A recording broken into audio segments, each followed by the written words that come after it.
Solo un remanente volverá. Y creo que sigo teniendo feedback bastante.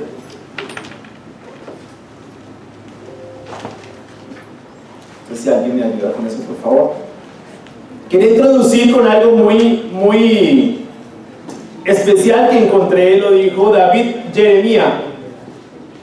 Dice: la única manera de caminar valiente y confiadamente hacia un futuro desconocido es apostarlo todo en el poder, la bondad y la fidelidad de Dios. Lo vuelvo a leer. La única manera de caminar valiente y confiadamente hacia un futuro desconocido es apostarlo todo en el poder, la bondad y la fidelidad de Dios. Y cuando examinamos de fondo un libro como el de Isaías, siempre nos vamos a encontrar con eso, con el poder, la bondad y la fidelidad de Dios. Siempre que tú leas el libro de Isaías, vas a encontrar esas tres cosas y muchas más. Vas a encontrar su soberanía, vas a encontrar su amor, vas a encontrar su misericordia, vas a encontrar cómo Él es el dueño de la historia, cómo Él a lo largo de la historia de la humanidad ha lidiado con el ser humano. Y lo ha hecho con bondad, lo ha hecho con misericordia, lo ha hecho con justicia. Vamos a encontrar todos esos atributos en un libro como el libro de Isaías. Y esta frase me encantó, me gustó mucho, porque tiene que ver mucho con lo que vamos a hablar el día de hoy. Tiene que ver con Dios, tiene que ver con Él. Y sé que a veces la predicación de Isaías se puede tornar un poco pesada, un poco difícil, porque encontramos cosas allí que para nosotros pueden ser así. Pero si hay un lugar donde nosotros podemos descansar de todos nuestros afanes, de todas nuestras cargas, es precisamente en su palabra. Y es lo que vamos a hablar el día de hoy. Quiero que me acompañen por favor a Isaías 10:20. Me preguntaban esta semana que por qué estaba predicando de Isaías. Y al principio lo tenía claro. Lo sigo teniendo claro. Pero ha sido muy difícil. ¿Sí? Hay cosas que también tratan con mi propio corazón, con mi propia situación, con mi propio ser. Isaías 10:20. Y la razón de fondo es esencialmente porque el libro de Isaías es el libro más cristológico del Antiguo Testamento. Es el libro que más nos habla del Evangelio en el Antiguo Testamento. Encontramos pasajes como Isaías 53, que es el pasaje del siervo sufriente, que definitivamente habla de Jesús. Entonces, es el libro más cristológico del Antiguo Testamento. Esa es la razón.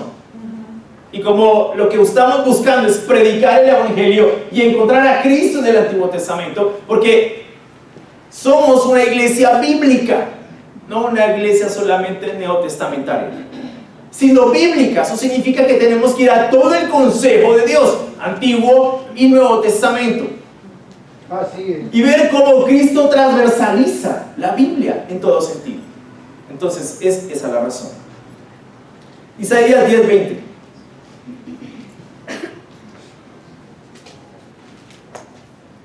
En aquel día, ni el remanente de Israel, ni los sobrevivientes del pueblo de Jacob volverán a apoyarse en quien los hirió de muerte, sino que su apoyo verdadero será el Señor, el Santo de Israel. Y un remanente volverá. Un remanente de Jacob volverá al Dios poderoso o al Dios fuerte en algunas versiones. Israel, aunque tu pueblo sea como la arena del mar, solo un remanente volverá. Se ha decretado destrucción, abrumadora justicia, porque el Señor Todopoderoso, ejecutará la destrucción decretada en medio de todo el país. Por eso así dice el Señor Todopoderoso: pueblo mío que vives en Sión, no tengas temor de Asiria. Aunque te golpee con el bastón y contra ti levante una vara como lo hizo Egipto, dentro de muy poco tiempo mi indignación contra ti llegará a su fin y mi ira destruirá a tus enemigos. Con un látigo los azotará el Señor Todopoderoso, como cuando abatió a Madián en la roca de Horeb.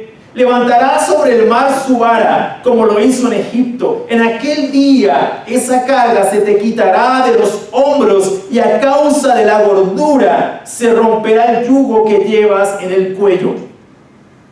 Llega el enemigo hasta Ayat, pasa por Migrón y deja en más su equipaje. Cruza el vado y dice: acamparemos en Gebá. Rama se pone a temblar y huye Gibea, ciudad de Saúl. Clama a gritos, hija de Galín, escucha la Is, pobre Anatot. Se ha puesto en fuga Madmená. Los habitantes de Gebim buscan refugio. Hoy mismo se detendrá en Nob, agitará su puño contra el monte de la ciudad de Sión, el monte de Jerusalén. Miren, el Señor Todopoderoso desgaja las ramas con fuerza increíble. Los árboles más altos son talados, los más elevados son abatidos. Derriba con un hacha la espesura del bosque, y el esplendor del Líbano se viene abajo. Y es un pasaje con un lenguaje muy poético. Y si es difícil de entender en una versión como la nueva versión internacional, no me imagino en la Reina Valera. Lo leí en varias de esas versiones y es difícil. Entonces la idea hoy aquí es tratar de entender qué está pasando aquí. Los que han venido conmigo a lo largo de Isaías hemos venido entendiendo de qué se trata todo esto. Pero el tema, y voy a irlos contextualizando, tranquilo, no los voy a dejar ahí como que va a hablar el día. En esta profecía de la que estamos hablando, en todo el capítulo 10, el profeta Isaías describe 3 eventos importantes, particularmente en esto que acabamos de leer, para la historia del pueblo de Dios en su momento, pero que también son importantes y representativos, no solo para la iglesia contemporánea, sino para el cristianismo de todos los tiempos. Eso quiere decir que esto también tiene que ver con nosotros. Por una razón, la Biblia tiene relevancia eterna y tiene una particularidad histórica con nosotros. Estos eventos se relacionan esencialmente con nosotros. Por eso es que es importante ir a las Escrituras y tratar de entender. Yo sé que estos libros son difíciles, por eso muchos predicadores no los predican, porque son difíciles. Hay situaciones allí que son complejas de entender. Ok, lo increíble de predicar expositivamente de forma continua es que no puedes evadir esos textos. O los predicas. El tiempo que te tome, te dé las 2, 3 de la mañana. O sea que si ven mis ojeras, no es por nada raro. Pero lo increíble de predicar de esa forma es eso, que no tienes forma de evadir los textos. Tienes que predicar.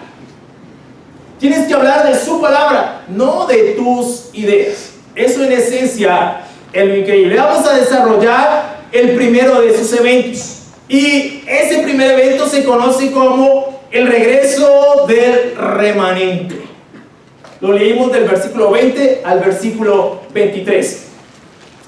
Y antes de continuar con esto, es importante recordar que esta profecía que estamos estudiando el día de hoy anticipa el avance de las tropas del rey Sennacherib hacia Jerusalén. lo que la sitúa en los días del reinado de Ezequías. Es pertinente recordar también lo que Motier en su comentario de Isaías señala al respecto. Lo leímos la semana pasada. Los que no estuvieron lo vamos a volver a leer. Podemos datar o fechar este pasaje en cualquier momento después de que empezaran en serio las incursiones asirias en el año 724 a.C. Cuando el pueblo escuchara las noticias sobre las presiones reales contra el reino del norte, esperaría que el Señor hablase por medio de su profeta, sobre todo cuando cayó Samaria en el año 722, y con mayor urgencia cuando Ezequías jugó con una rebelión contra Asiria sobre el 713 a.C., sublevándose finalmente en el año 701 a.C. Eso sucedió en esa época. 700 años antes de Cristo. Isaías profetiza para esa época. En esos días. En este momento, en el momento que estamos leyendo Isaías 10, está profetizando en el reinado de Acaz. O sea, estamos hablando muchísimo antes, más o menos unos 50, 60 años antes de Ezequías. Entonces, lo que tenemos aquí es una profecía de lo que va a suceder en ese futuro cercano. Pero recordemos también una cosa: la profecía no necesariamente siempre es predictiva. Para Dios, la naturaleza de la profecía es más preceptiva que predictiva. Tiene que ver con sus preceptos, no con predecir necesariamente y detalladamente el futuro. Eso es una equivocación contemporánea. La profecía no se trata de eso. Esto no es astrología. Esto no es tratar de adivinarte tu futuro. Si tienes trabajo o no tienes trabajo, si te vas a casar, si vas a tener plata. Eso no es relevante para la Biblia. Realmente a Dios no le preocupa eso. A Él le preocupa su voluntad, le preocupan sus preceptos. De hecho, la profecía entonces siempre se va a asociar ¿con qué? Con la predicación. Los profetas en el Antiguo Testamento eran predicadores que hablaban de la palabra de Dios, no de sus ideas. No eran astrólogos, no eran adivinos, no echaban las cartas. Ellos hablaban de la palabra de Dios. Amén. ¿De acuerdo? Entonces, si alguien por ahí, algún charlatán les dice: venga que yo le tengo una profecía de parte de Dios, tengan cuidado con eso, porque muy seguramente les van a sacar su plática. Lo digo con mucha claridad. Entonces aquí Isaías está hablando de algo mucho más importante para el pueblo: su precepto, su voluntad. Y el profeta empieza de forma enfática señalando que en aquel día, es decir, en ese día de victoria y alegría, ni el remanente de Israel ni los sobrevivientes del pueblo de Jacob volverán a apoyarse en quien los hirió de muerte. Y aquí se está refiriendo esencialmente a los días de Acaz, cuando este rey se apoyó en Asiria para librarse del ataque de Siria y de Israel. ¿Recuerdan eso? Sí. Ok, vamos a recordar dos pasajes que hablan de eso. En Segunda de Reyes 16:7.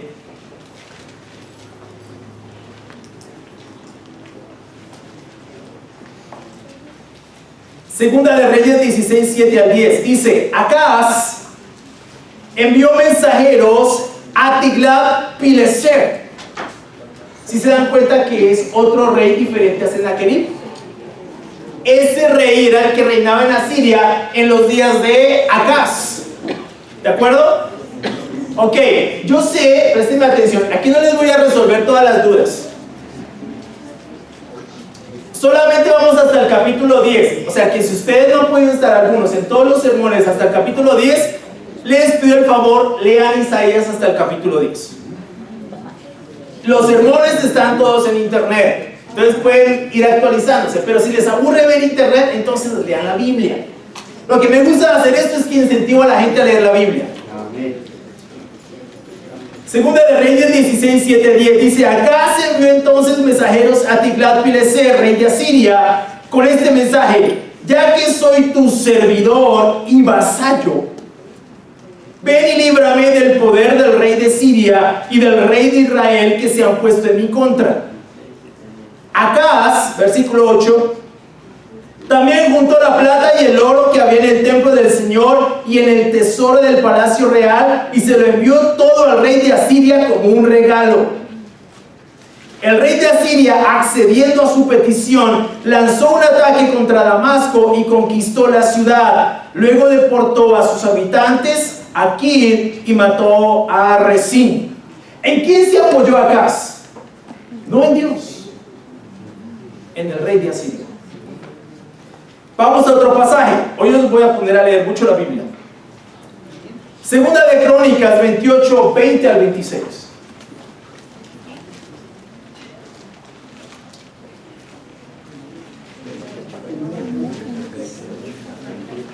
Segunda de Crónicas, eso es Antiguo Testamento, 28, 20 al 26. Si no tienes una Biblia, pídele al de al lado que te deje mirar. Si no, la próxima te arrepientes y traes una Biblia.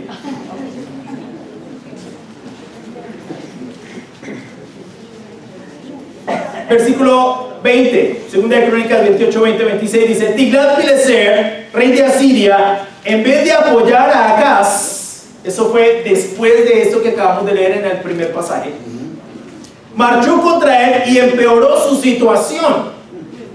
Entonces Acaz le entregó al rey de Asiria todo lo que había de valor en el templo del Señor, en el palacio real y en las casas de sus oficiales. Pero eso de nada le sirvió, y a pesar de encontrarse tan presionado, ojo a esto, el rey de Acaz se empecinó en su rebelión contra el Señor. Incluso ofreció sacrificios a los dioses de Damasco que lo habían derrotado, pues pensó: como los dioses de Siria ayudan a sus reyes, también me ayudarán a mí si les ofrezco sacrificios. Pero esos dioses fueron su ruina y la de todo Israel. Son pasajes que describen días oscuros en los que por culpa del rey de Acaz el pueblo se desvió de los caminos del Señor y se rebelaron contra él. Esos fueron días muy oscuros en la historia del pueblo de Dios, cuando sus mismos reyes, sus mismos dirigentes los desviaron, los apartaron del camino del Señor. Estos son días oscuros, días de crisis. Porque a pesar de que Dios siempre estuvo con ellos, y a pesar de que Acaz tenía la promesa de los profetas anteriores, simplemente se rebeló contra el Señor, se apartó de él. Y yo creo una cosa: yo creo que las personas que más podemos desviar al pueblo de Dios de los caminos de Dios somos nosotros, los mismos líderes, los mismos predicadores. Cuando nosotros mismos apartamos nuestro camino del camino de Dios, cuando nosotros mismos seguimos nuestras propias agendas, terminamos apartando no solamente a la iglesia, sino a nuestras propias familias, a nuestros propios hijos, a nuestros hogares, a nuestro entorno. ¿Sabes por qué? Por confiar en poderes que no son poderes. Por confiar en fuerzas que no representan fuerzas, pero que aparentemente lo son. El dinero. Voy a trabajar más horas para darle a mis hijos lo que mis hijos necesitan. Eso es mentira. Tus hijos te necesitan a ti, no a tu plata. Así de sencillo. Horas y horas trabajando para supuestamente llevar un sustento a la casa. Pero lo que estás llevando es abandono a tu casa. Porque tus hijos no necesitan que trabajes más horas para darle lo que ellos necesitan, porque lo que ellos necesitan es a su papá y a su mamá, no a la empleada del servicio que los cuide, o a los abuelos, que esa es la práctica contemporánea, ¿no? Nuestros hijos necesitan de sus papás. Entonces, como los papás no están, se lo llevan al psicólogo. Y el psicólogo no puede ser el papá. El psicólogo puede hacer un trabajo con tu hijo, pero no puede hacer tu trabajo. Se lo encargan al psicólogo. Arréglemelo. Pero si tú lo dañaste, ¿cómo que te lo arregle? Eres tú el que necesita organizar tu familia, no el psicólogo, ni el psiquiatra, ni el sociólogo, ni el predicador. Es tu responsabilidad. Desafortunadamente, pensaba en esto, que quienes tenemos la mayor capacidad de desviar al pueblo de Dios, incluyendo nuestras familias, esposas, hijos, somos nosotros mismos, quienes somos sus cabezas. Por apartarnos del Señor. Estaba estudiando la Biblia esta semana con un amigo y él me dijo: mi mayor pecado ha sido estar apartado de Dios. Yo, ¡guau! Primer hombre que reconoce eso. Todos los demás culpan a los demás. Es que mi esposa, es que mis hijos, es que mi suegra. Jamás. Es tan difícil que un hombre asuma su responsabilidad. Es tan complicado porque todos los demás tienen la culpa, menos él. Yo dije: este hombre entendió el evangelio. Este hombre entendió lo que significa ser cristiano, ser cabeza. Mi mayor pecado ha sido estar apartado de Dios. Es verdad. El mayor pecado de Acaz fue rebelarse contra Dios. Mis amigos y hermanos, el mayor pecado de esta sociedad es haberse rebelado contra Dios. Estamos rebelados contra Dios. De verdad.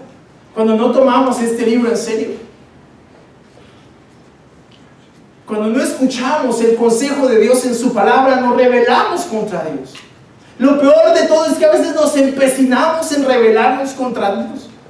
Tenemos el mismo corazón muchas veces que Acaz. A pesar de la presión, a pesar de lo difícil, ¿qué más necesitamos sufrir para entender que no podemos estar lejos de Dios? Que es imposible escondernos en algún lugar. Que necesitamos a Dios. Por eso oraba así al principio.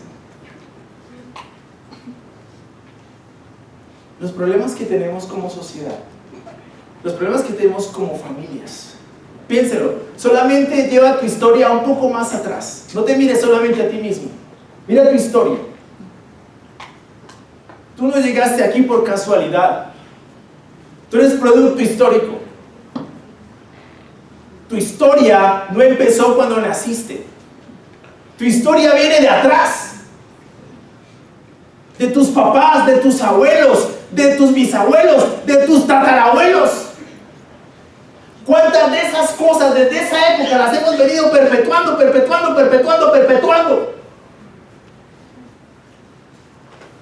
Simplemente no le hemos cortado las cosas. ¿Por qué?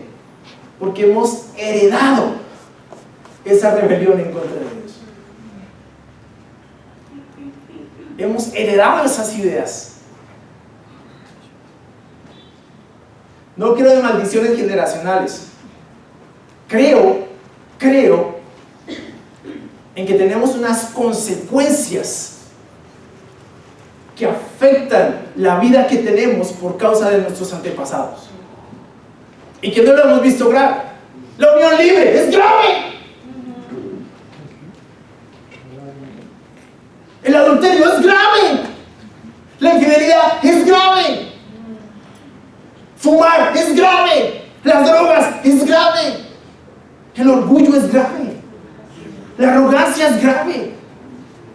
El enojo es grave. Pero nosotros hemos de alguna forma socializado tanto esos pecados que los hemos normalizado. Pero es que todo el mundo lo hace. Mi abuelita tenía una frase supremamente psicológica para tratar esos asuntos. O sea que si todo el mundo se tira por un balcón, usted también. Eso es un trato, eso es una confrontación psicológica a la macha. Yo le decía, ahorita es que me quedé por... claro, es que si sus amigotes se tiran por un balcón, usted también, vaya, tírese. Mi abuelita no estudió, pero uy. Dice mi esposa, con el tiempo he llegado a admirar a tu abuela. De verdad. Pero es cierto. Hemos perpetuado esa rebelión. De alguna forma pienso que hemos llegado a tener el mismo corazón de Acaz. Yo aprecio a todos los que están aquí buscando de Dios. Podrían estar en otro lugar, haciendo otra cosa completamente diferente. Pero aprecio que hayan venido a escuchar la palabra de Dios. Amén. Lo aprecio mucho. Y sobre todo poder ver nuestra necesidad de Dios. No podemos tener ese mismo corazón de Acaz. Hay muchas cosas que nos presionan alrededor. No podemos ceder a esas cosas. Tenemos la forma de enfrentar eso. Y es en nuestro caminar con Dios. Es conociendo a Dios en su palabra. A pesar de que estos pasajes describen días oscuros, la profecía de Isaías describe un futuro distinto que apunta a los días del reinado de Ezequías, en los que efectivamente un remanente guiado por él sobrevivió a la invasión asiria en el año 701 a.C. Paradójicamente, Ezequías fue hijo de Acaz, pero él tuvo un corazón distinto. Mira lo que dice Isaías 37:1-4.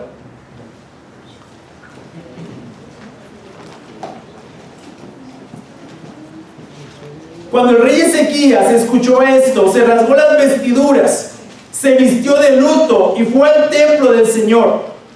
Además envió a Eliakim, administrador del palacio, al cronista Sebna y a los sacerdotes más ancianos, todos vestidos de luto, para hablar con el profeta Isaías, hijo de Amós. Y le dijeron: así dice Ezequías, hoy es un día de angustia, castigo y deshonra, como cuando los hijos están a punto de nacer y no se tienen fuerzas para darlos a luz.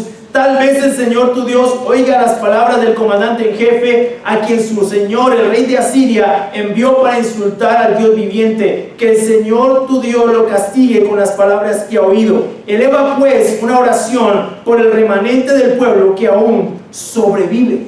Ese remanente que Ezequías, hijo de Acaz, dio de forma fiel para depender del Señor. Ezequías, en el momento más difícil, cuando Sennacherib estaba a punto de tomar Judá, oró al Señor,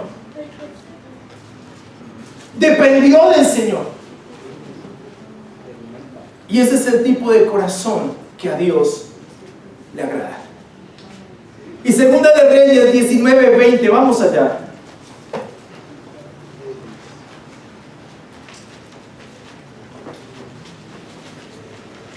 Segunda de Reyes 19:20.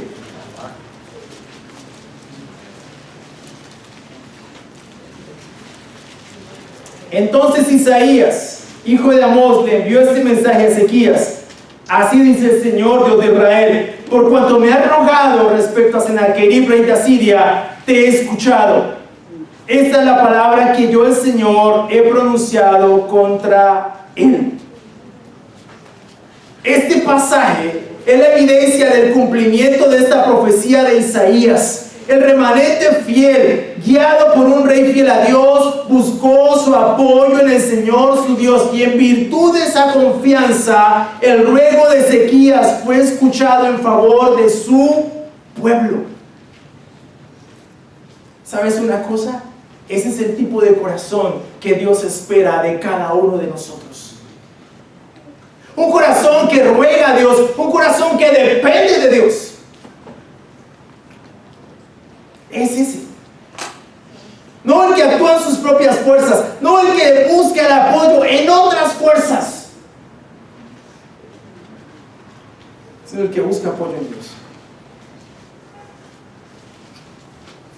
Sin embargo, la profecía de Isaías aplica no solo al reino de Judá, sino al reino del norte, es decir, Israel. Cabe notar que el profeta hace claro que solo un remanente, solo un puñado de fieles de Jacob se apoyará verdadera y genuinamente en el Dios fuerte. Solo ese remanente fiel, esos pocos, se volverán al Dios fuerte. Es una poderosa imagen de arrepentimiento y conversión. Ya no pondrán más su confianza en fuerzas extranjeras, sino en el poder de un Dios fuerte y soberano.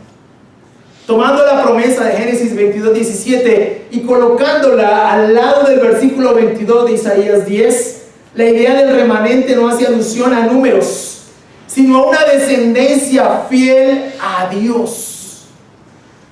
Y eso queda confirmado en varios pasajes del Nuevo Testamento que vamos a mirar en este momento. Gálatas 3:7.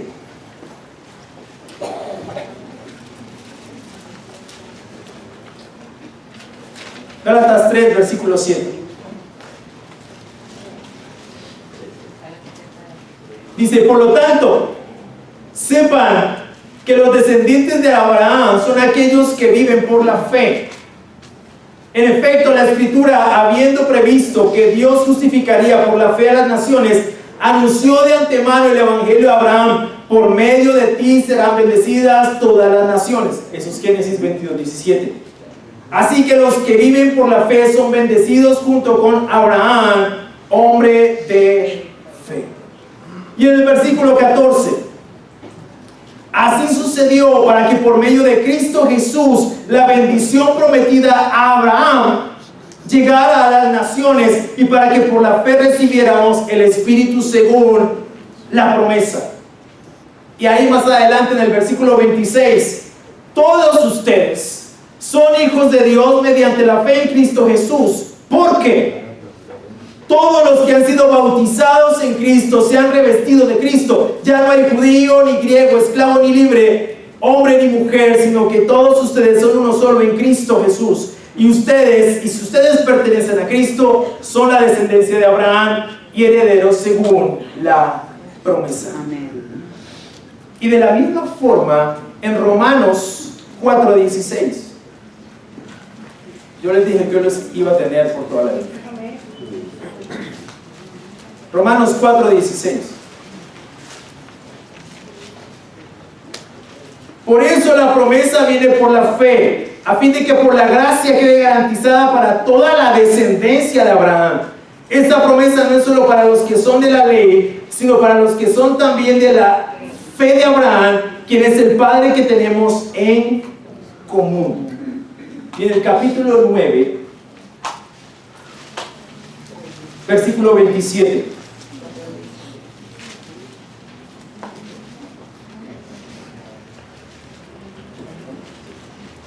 Isaías por su parte proclama respecto de Israel: aunque los israelitas sean tan numerosos como la arena del mar, solo el remanente será salvo, porque plenamente y sin demora el Señor cumplirá su sentencia en la tierra.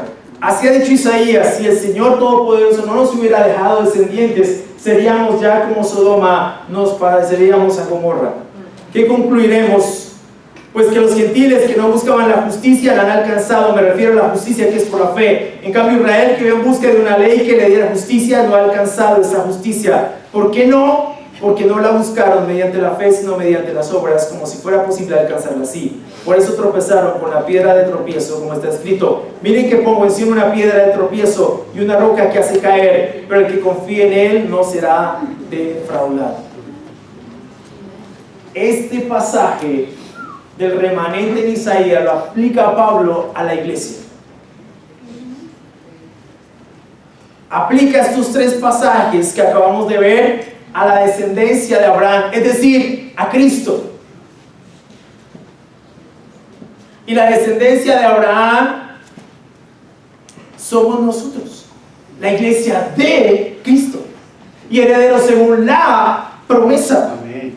De modo que para los términos de la iglesia contemporánea, el remanente que será salvo es aquel que pone su confianza en Cristo, se arrepiente de sus pecados y se vuelve a Dios fuerte. Todos aquellos que son hijos de Dios mediante la fe en Cristo, que se han revestido de Cristo en el bautismo y que al pertenecer a Cristo se constituyen como la descendencia de Abraham y herederos según la promesa. Ese es el Evangelio en Isaías. Solo un remanente será salvo. ¿Cuál remanente? La descendencia de Cristo. Y si este es el Evangelio, esta es entonces la voluntad de Dios para cada uno de los que escuchan el Evangelio: que se aparten de sus ídolos vanos, sean los que sean, y pongan su confianza en el Señor, se arrepientan y se vuelvan a Él. Es un corazón como el de Acaz el que Dios aborrece, sin lugar a dudas.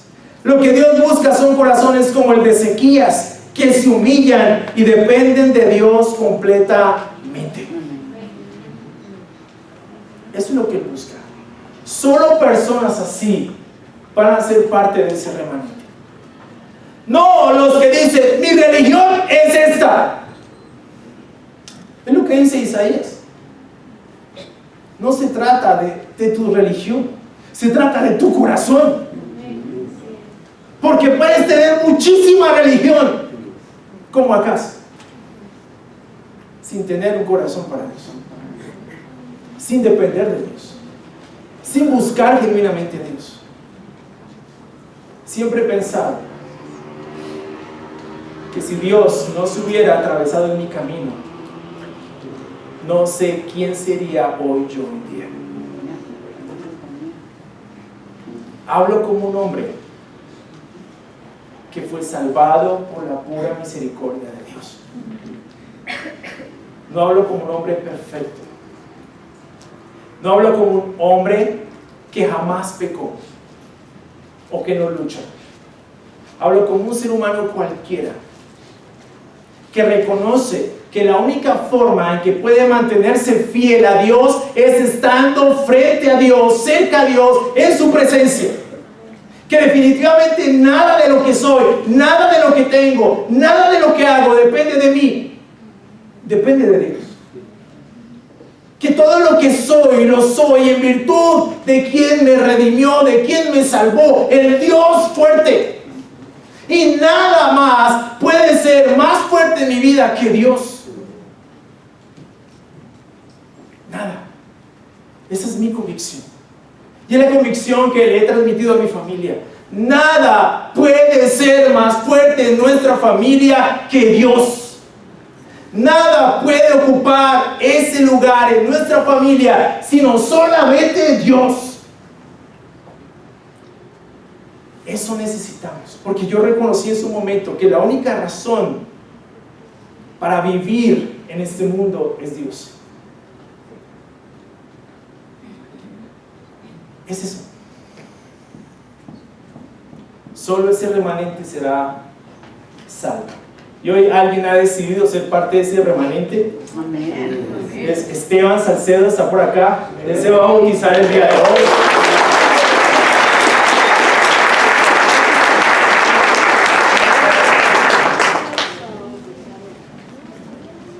Es un joven y me alegra tanto que jóvenes estén tomando esta decisión. Y es un hombre que dijo, no, yo no quiero seguir en la vida que estaba yo. Yo necesito a Dios en mi vida. Dios ahora es más fuerte en su vida que cualquier otra cosa.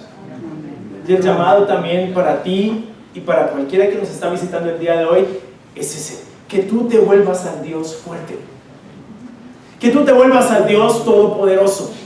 No te estoy hablando aquí de fábulas, te estoy hablando de realidades. Te estoy hablando de que lo más importante para un ser humano es su caminar con Dios.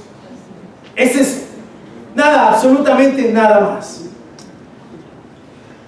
La sentencia del Señor en contra de Asiria es irrevocable. Por eso el evento que sigue a continuación es un llamado a la confianza de parte del Señor para su pueblo. En el versículo 24 de Isaías 10.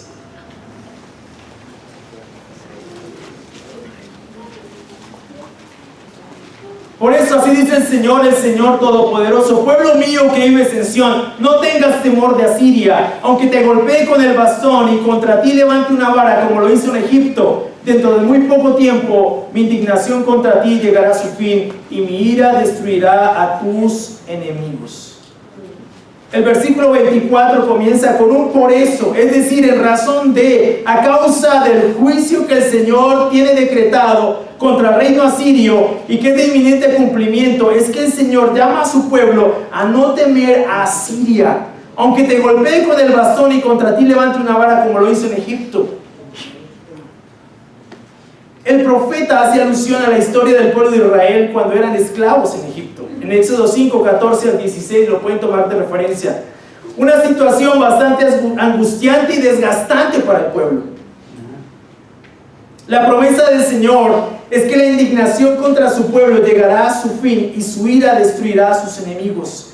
La nación que había sido puesta como vara de ira contra su pueblo iba ahora a experimentar la ira de Dios por causa de su propio pecado y maldad. Este es otro atributo de Dios del que es muy difícil hablar y predicar: la ira de Dios. No me hables de eso. ¿Cómo que Dios es de ira? Eso dice. Yo no me lo estoy inventando. En arameo, en hebreo y en griego dice lo mismo. Está bien traducido. ¿Pero qué es la ira de Dios? La ira de Dios está definida como que Dios aborrece intensamente el pecado. Y esto es lo que hace objetiva y verdadera su justicia. Si Dios no aborreciera el pecado, ¿cómo podríamos hablar de Dios como un juez justo? ¿Cómo podríamos tener la esperanza de que un día la maldad será castigada y la bondad premiada? ¿Cómo si no hay un juez justo? Si no tenemos un referente moral que sea capaz de distinguir entre esas dos cosas. ¿Cómo? Si Dios no fuera un Dios de ira, si Dios no fuera un referente moral lo suficientemente objetivo, difícilmente aquí podríamos hablar de bien o de mal. Violar estaría bien, porque no tendríamos un referente moral para discernir qué está bien o qué está mal. Por eso Dios aborrece intensamente el pecado. La ira de Dios no es como la nuestra, voluble, variable, emocional. No es así. Tienes que conocerlo en las Escrituras. Dios aborrece intensamente el pecado. Y qué bueno que es así. Porque si no fuera así, difícilmente nosotros podríamos saber cómo relacionarnos con Dios. Nuevamente Isaías apela a la historia de Israel cuando los madianitas fueron abatidos en la roca de Oreb, en Jueces 7:25. Y cuando Moisés levantó su vara e hizo que el mar aplastara a los egipcios que los perseguían en su huida hacia la tierra prometida, en Éxodo 14, 16, 27. Dos historias que su pueblo conocía a la perfección y que debían darle la seguridad del cumplimiento de las promesas de Dios. Nuestro Dios es todopoderoso. Ha actuado en la historia en favor de su pueblo y a pesar de su rebeldía, y seguirá actuando en la historia hasta el regreso de su Hijo. La historia de su palabra es garantía de sus promesas. No estamos frente a un libreto que nos haga dudar de su cumplimiento, sino frente a hechos que nos han descrito la forma en que el Señor ha lidiado con el pecado de su pueblo y de las naciones.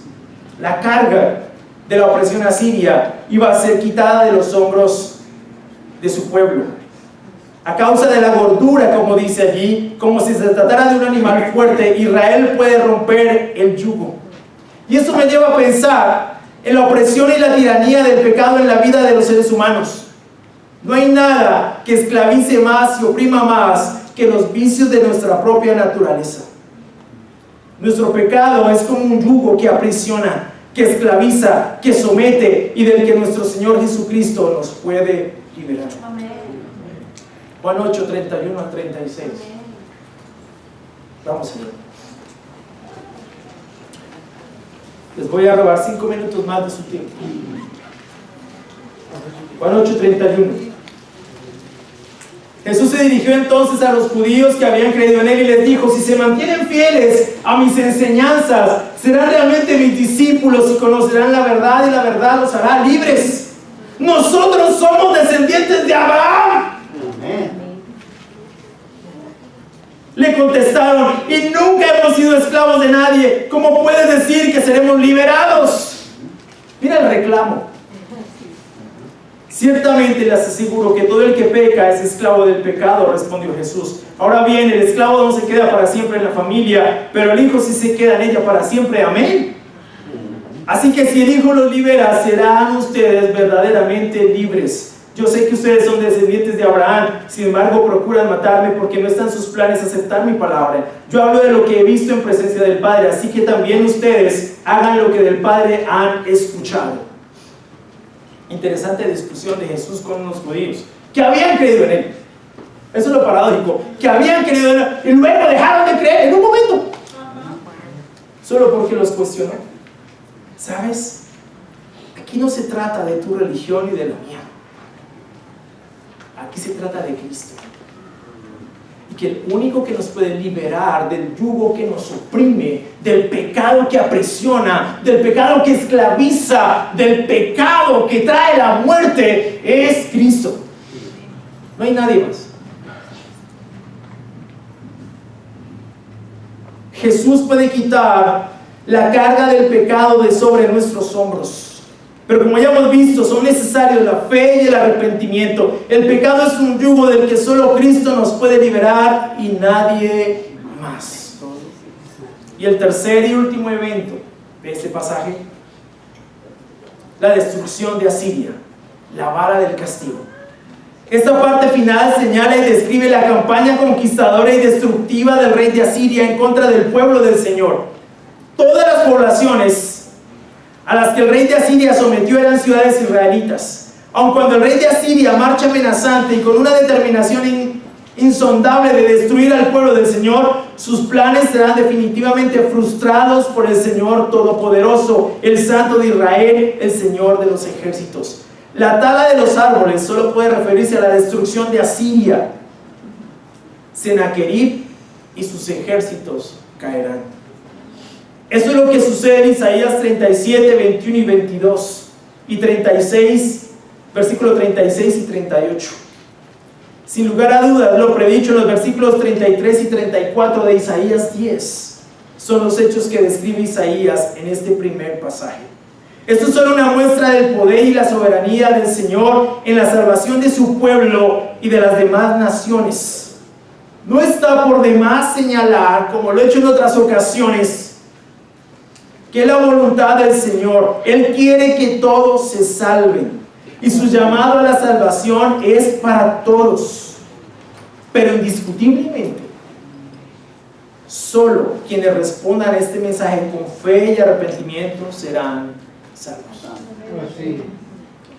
Solo el remanente fiel a Dios, que pone su confianza en el Señor, que se vuelve a Él en arrepentimiento y fe, y que se mantiene fiel a sus promesas contenidas en la palabra de Dios, solo ese remanente volverá, solo ese remanente será salvo. Muchas gracias, mi amado.